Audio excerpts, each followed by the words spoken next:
Welcome to Swamp Stomp with your host, Captain D.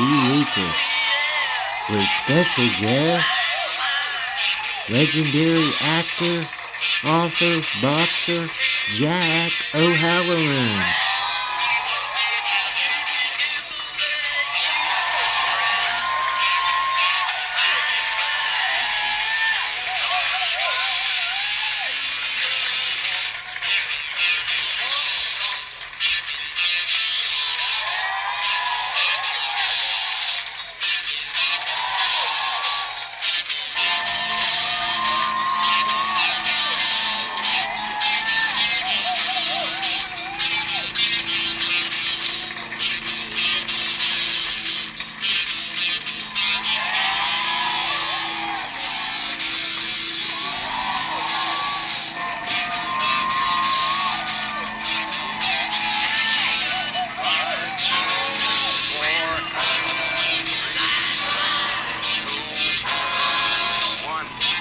All right, welcome to Swamp Stomp. We're going to bring Jack O'Halloran on board. Here we go.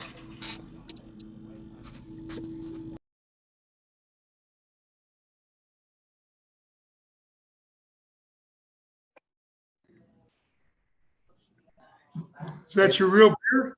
You're a hard man to get a hold of. How's it going, the legendary Jack O'Halloran? Doing the best I can with whatever they'll let me get away with. That's right. That's all we can do, right? Is that beard real? That beard is, I grew it just for the show. I'm supposed to have two co-hosts, but they were ready and then they got undressed and then they're like, well, we wasn't sure if we're going to show. So I'm sitting here. I'm like, okay, I'm going to wait about another half an hour. So they went ahead and got undressed. So I think they're going to try to log in here in a minute. Okay. But, sorry about that. Oh, that's okay. I've been so jammed up with stuff all day long. I just lost track of time. Yeah, we know how it is. Everybody's busy. Everybody's got, well, stuff we've got a film that I wrote a book that's really quite good, and we're getting ready to film it. So I saw that. Exciting. That is really cool. What's the title of the book? Family Legacy. Family Legacy. Yeah, I hear you've got a legacy of the Gambino family. Well, Anastasia. My father was Albert Anastasia, which was the family. And then when he was assassinated, Carlo Gambino was his underboss, so it became the Gambino family. That's amazing. That's pretty cool. So that was back in the mid 40s? 1957. 1957. Mm. Wow.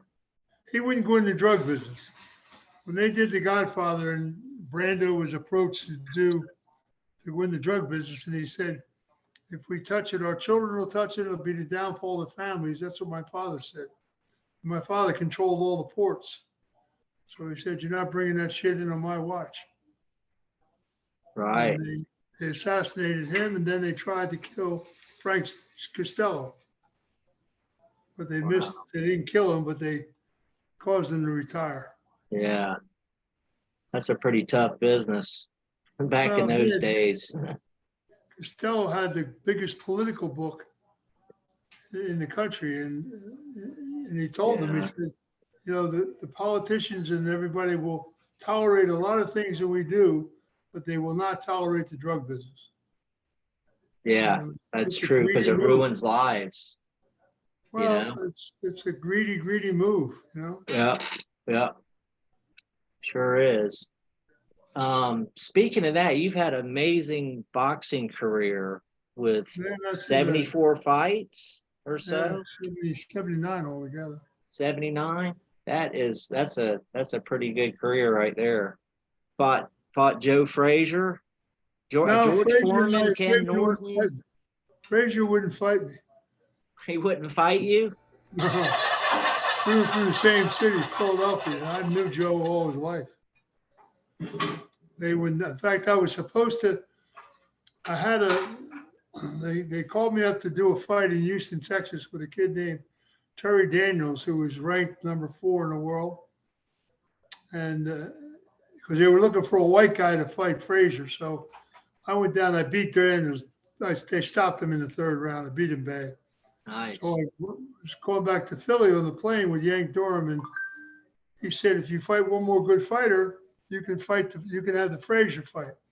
I said, well, you name the place and the time, and I'll be there. He said, are you kidding? I said, no, you get the fighter and the time, and I'll show up. So I fought Cleveland Williams in Houston, Texas, and I beat Cleveland Williams. And Terry Daniels got the Frazier fight, and Cleveland Williams fought George Savello on the same card. And no one wanted to fight me after that. So, Man, that's back when you guys were tougher than nails. Fighters yeah, back then were just tough as shit. They were. it was a very good era for boxing, for sure. Yes, it was. Really, really good. Well, we fought all the time. I mean, these guys today, they fight once a year. Yeah. It's insanity. I Yeah. used to fight. You fight 5 times a year, right? Or more. I fought every other week a couple of times. Wow. Wow. I had like 25 fights that were smoker fights. In other words, we used to travel around New England to all the different fights. There were always, every week there was a fight somewhere. And they'd say, Jack, you got your shoes and you got your gear? Because we need a match. And I'd say, well, my management ain't going for that. And they said, well, we'll just use another name. try to get one over on them. Fight more than once. Yeah, I had like 25 knockouts doing that stuff. Wow. So it was an exciting time for boxing. Yeah, good times, huh? I was signed with Ali 4 different times. Yeah, you were about to fight him at one point. 4 times. That would have probably changed your whole career, right? Your whole trajectory of your career. Yeah, sure, because he brought money to the table.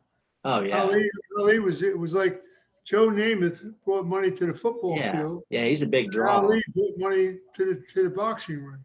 Oh, absolutely. Before that, nobody was making money. Yeah. I mean, making money, but you weren't making any big money. Ali brought the millions of dollars in. Yeah, he did. He changed the sport. Joe Namath was the first guy to ever go. Yeah. Like 400,000. Wow, that's amazing. So right around that time is when you started getting into acting. When I went to Boston to fight, I started in Philly, and then they sent me up to Boston. And when I was in Boston, Steve McQueen came in, and he was doing Thomas Crown Affair. That is cool. In '68, and he and I became very good friends. And he said, "Wow, man, you got to come down on the set." He said, "I'll get you I want to put you in the movie. I'll get you a side card. You got to come to Hollywood, Jack. We'll have a ball." And I said, "Man, I'm undefeated as a heavyweight. I don't think that's my time yet." He said, No, I'm telling you, man." So I turned it down. And then they offered me, when I knocked out Manuel Ramos in LA, who was ranked number 2 in the world at the time. And they offered me The Great White Hope with James Earl Jones, which was the biggest movie in Hollywood at the time. Yeah. And they made a deal. They thought the deal was all done. Eddie Foy at Fox was running Fox at the time, and Raymond Patriarca from Rhode Island called him and said, "Put him in a movie, get him out of the country for a while," because they were trying to keep me out of trouble. So I went, and they wanted me to go to Spain for 6 months to do the movie, and I said, "Wait a minute, I'm getting ready to fight Ali, and you want me to leave the country?" So I turned it down. The producer couldn't believe I turned it down. Oh wow, yeah. And they said, and I went, and then when I retired, I had an agent down in San Diego when I was California heavyweight champion, and I did a lot of commercials for Royal Crown Coal and a lot of people. And she called me on the phone. She said, "They want you for a movie called Farewell, My Lovely with Robert Mitchum, and I don't think you should turn it down." So I went and met the director in New York, and he flew me out to California. I did a screen test, and Mitchum said, "It's either him or I don't do the movie." So I blame it all on Robert Mitchum. That's a good guy to blame it on. I mean, he was a great mentor. He became like a father. He was a great. Yeah, great actor. Great actor. Well, I It was a great movie. hear that you turned down the role of Jaws in Yeah, the I Bond was doing films. I was doing a picture called March or Die in Madrid and Spain with Catherine Deneuve and Gene Hackman and Max von Sydow, great cast. And Cubby Broccoli and his son flew over to meet me at my agent's in L.A.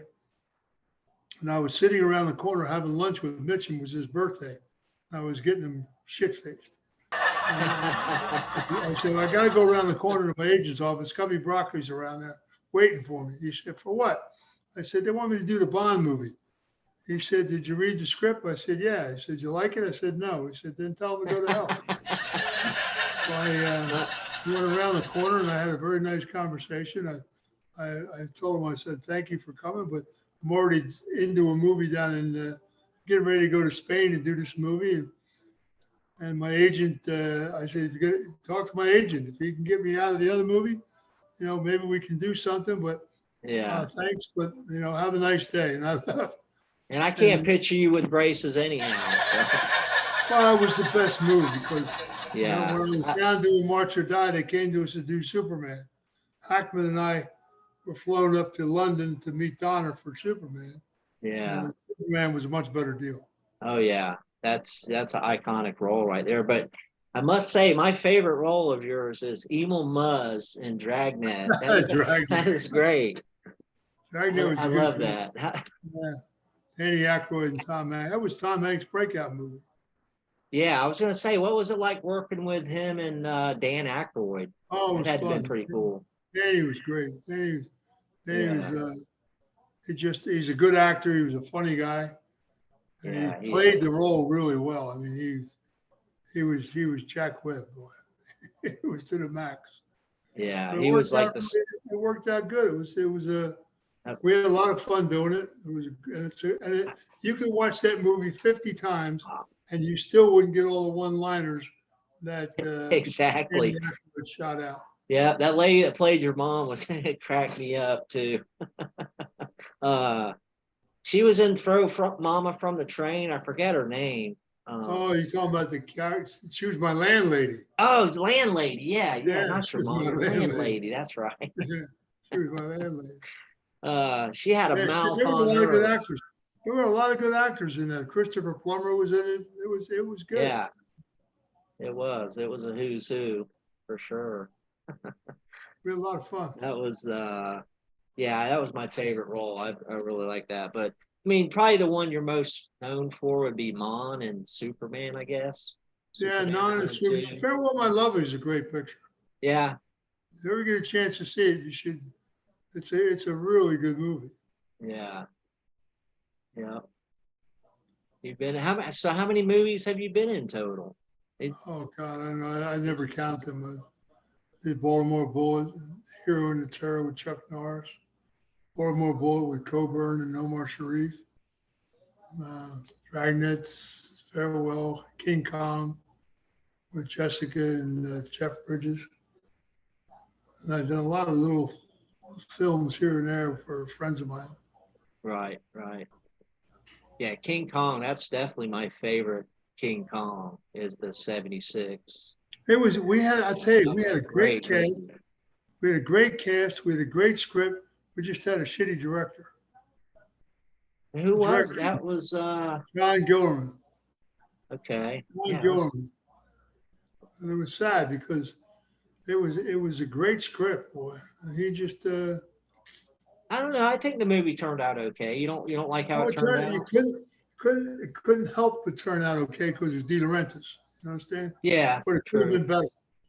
I mean, a lot of things were. We went to Kauai to shoot the landing where the smoke was, where we Oh come yeah. through the Yep. island. And we were there. We went to Hawaii supposedly for 3 or 4 days. We were there for 33 days. And Wow. we still didn't get that scene. We wound up shooting it in Malibu. We laid the smoke up in Malibu. And the guys, John Gilman, said, oh, I could do this, I could do this. And the people on the island told them, the wind is bad. You're never going to get that scene. You're never Yeah. going to be able to lay the smoke, and it's not going to stay there. And every time we worked on a Sunday, which is like you're already on double time because you're on location. And we Yeah. worked on a Sunday, which is double time again. And we had 7 meal penalties. Wow. We worked like 12 hours on a Sunday at all that cost factor and never turned the camera over.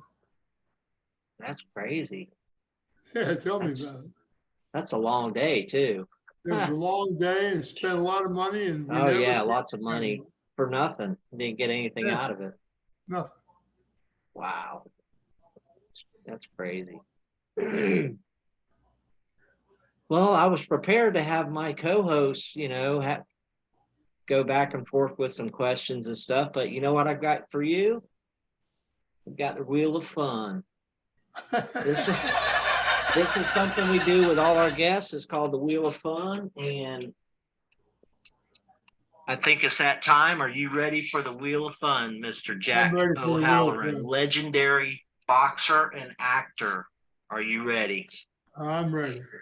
Wheel of fun, wheel of fun, let's all play the wheel of fun. Wheel of fun, wheel of fun, let's all play the wheel of fun.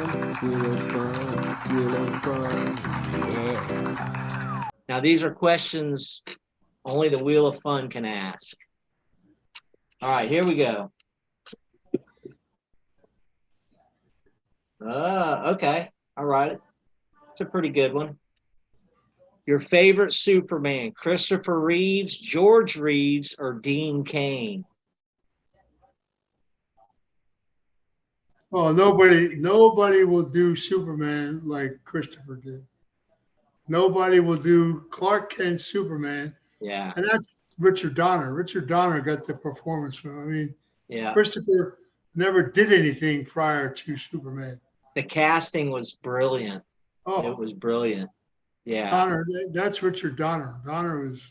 Yeah. I kind of had a feeling you would have picked George Reeves, but No, Christopher. Christopher Reeve. That's my Christopher pick Reeve did. too. Christopher did Clark Kent Superman better than anybody, Yeah. and I don't think Yeah. anybody will ever duplicate. I don't think so either. I mean, they're trying, but it's just not working.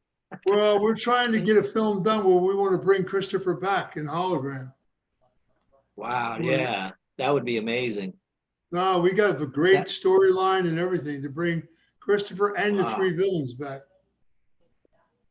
Wow, So we'll see. We're working on it. that would be cool. Yeah, All right. no, it would be dynamite. If you do it, you got to come back on the show and plug it right here on the Oh, show. not a problem. Not a problem. All right. Question number 2. We've got your pick for Superman. Let's see what question number 2 brings.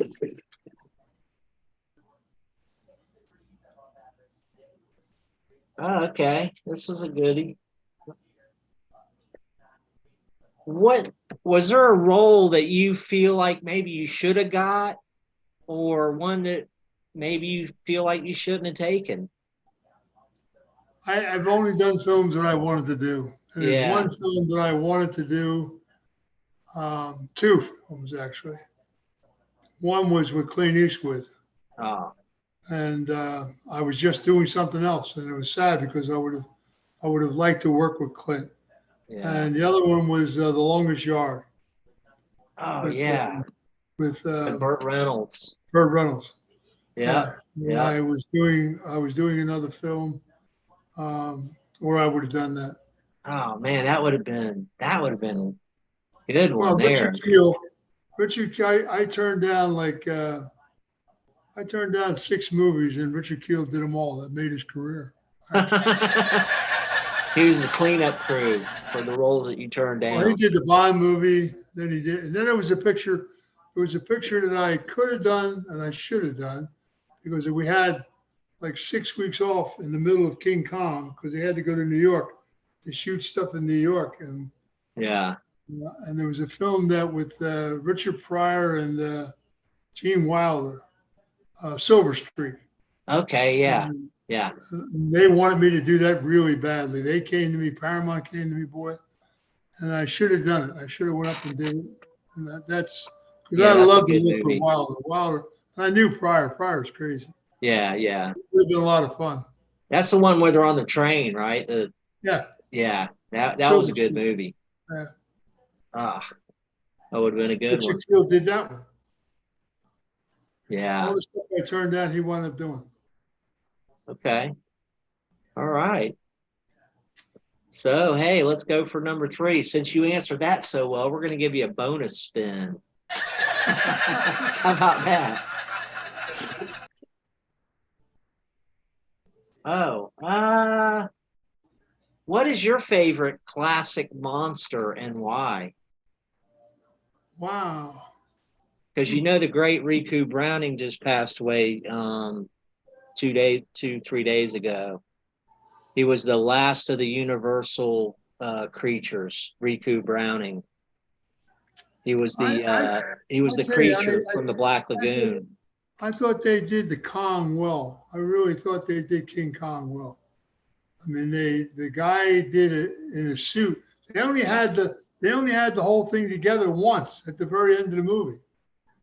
They used the hand for a bit here, and they used the leg for a bit there, and the guy did the rest in a monkey suit. And Okay. I forget his name, but super.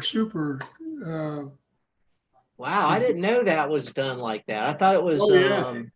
like stop motion or something like that. No, they only had the whole monkey together at one time at the end when they had him in the cage in New York when they were bringing him out. But other than that, they had the hand. Yeah. Jessica sat in the hand one time, and she Yeah. almost got croaked because it was when the finger was coming down and rubbing around the head, Yeah, and the yeah. hydraulic broke on the finger and hit her in the head. Wow. Dangerous. Yeah, they only had the monkey together, so they actually did a great job because you would have never known that. Yeah. Yeah. I didn't know that. That's something new to me. I would have thought it was like, you know, stop motion and just mannequins or whatever. No, they only had them together. They had the monkey together Yeah. once. The rest was a guy in a suit. Very cool. I was trying to think of his name. He was brilliant. He really pulled it. It worked really well. Huh. Yeah, we had Linda Jo Miller on here from she was in King Kong Escapes, and she was in the Green Slime. So yeah, she's like, yeah, they put you on this mechanical hand, and she was sitting in the hand like Jessica Lange was. Yeah. She's like, she had to sit in that hand for like 4 hours, while they got the shot and stuff. So I was like, that's pretty cool how they do that. Very cool. All right, let's do another one since you're on a roll here.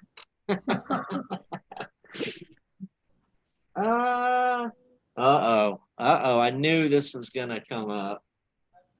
It's almost like it was rigged. All right, rumor has it you almost beat up Superman, Christopher Reeve. Well, they've taken that so much out of context. I'll tell you.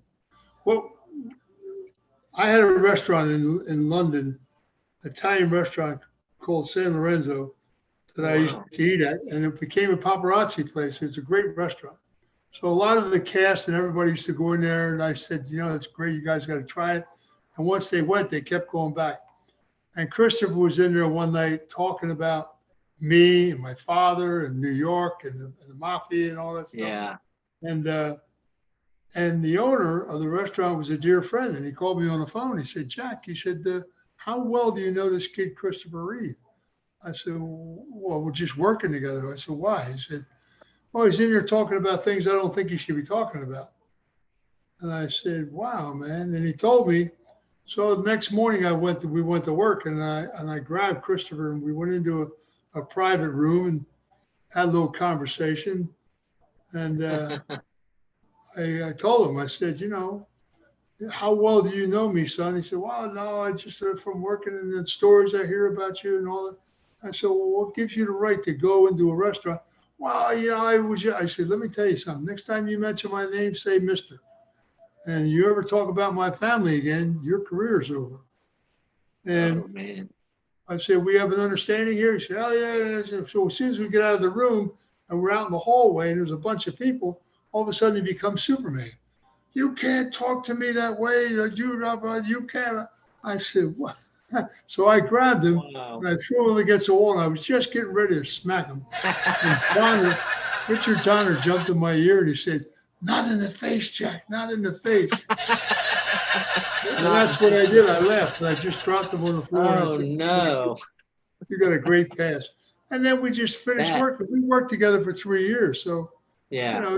you become, we didn't become great friends, but, in Yeah. fact, he Good didn't become a nice acquaintances. kid until he got hurt. Yeah. That's a great story. almost punched out Superman. But then people have Not in the face.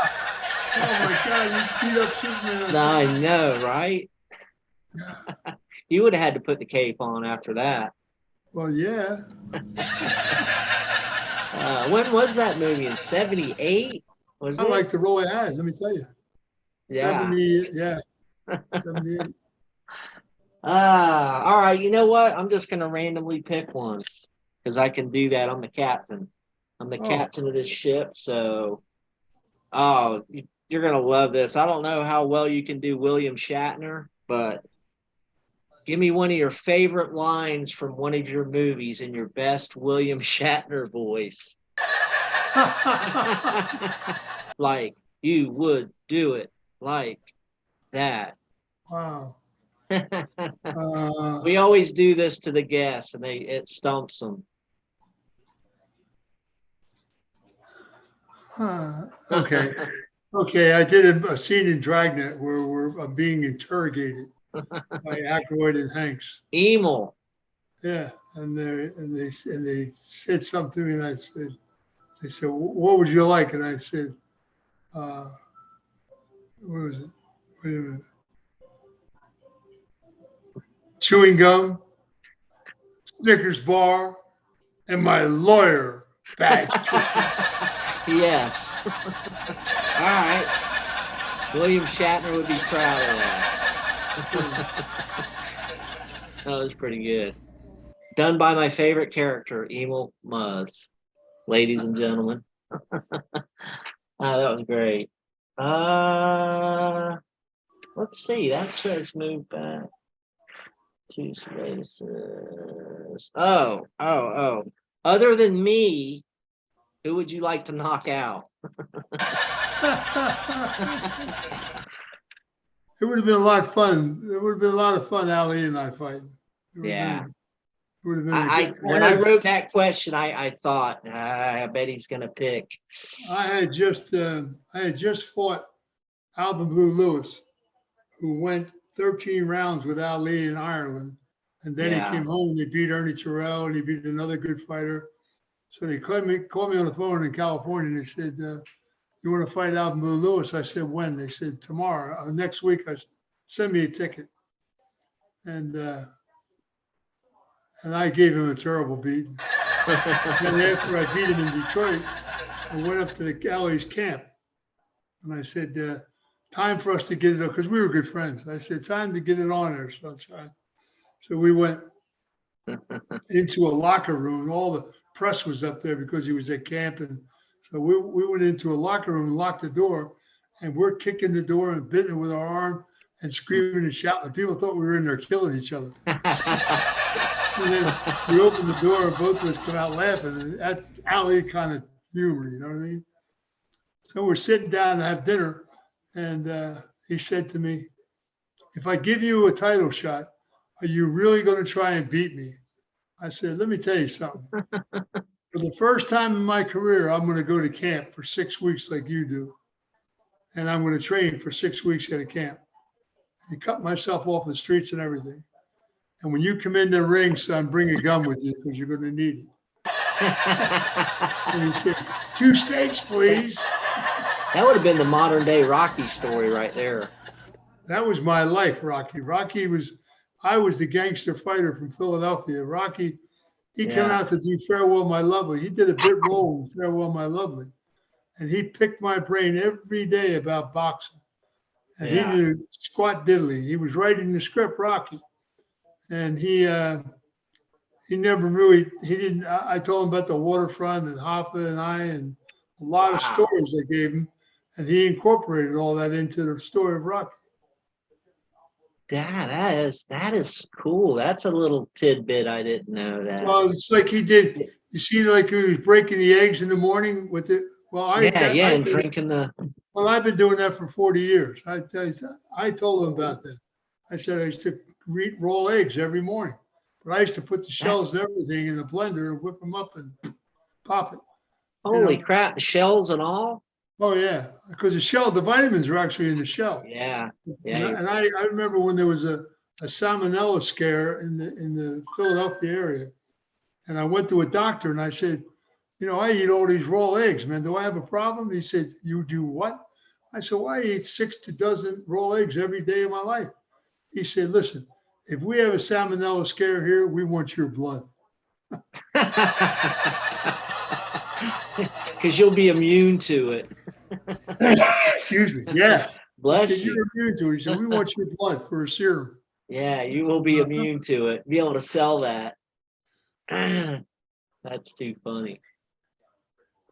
Well, you know what? Have we got one more on here?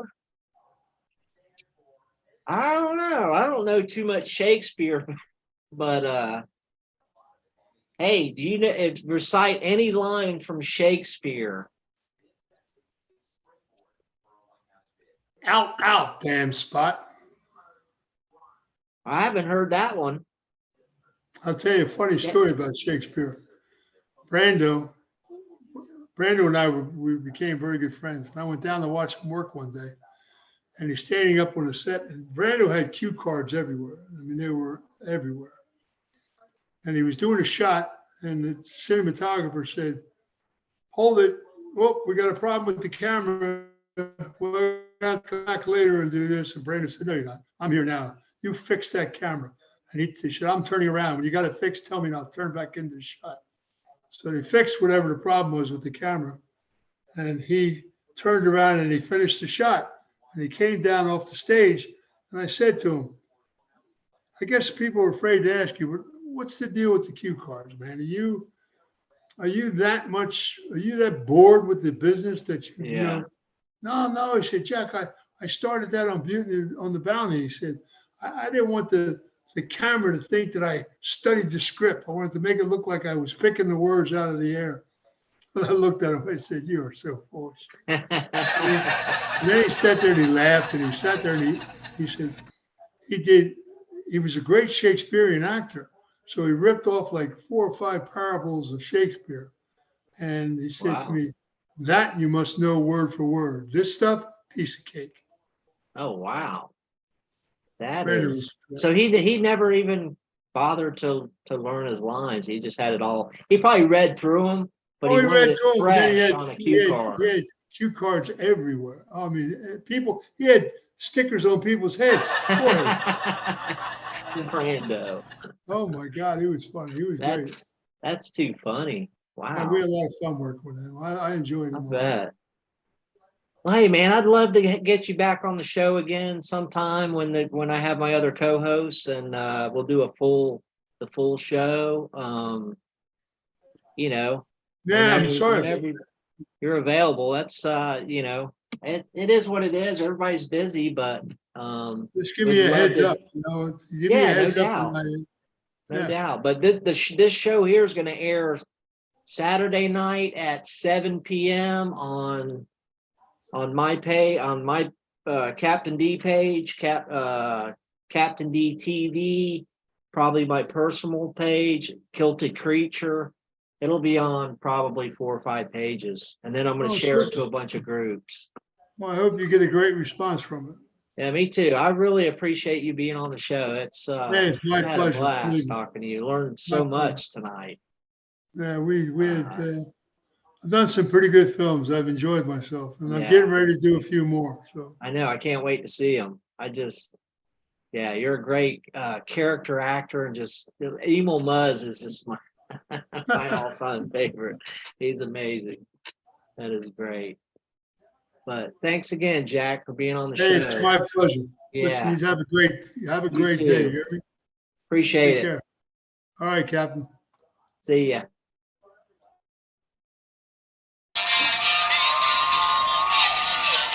Thanks for watching Swamp Stomp. Be sure to tune in next month.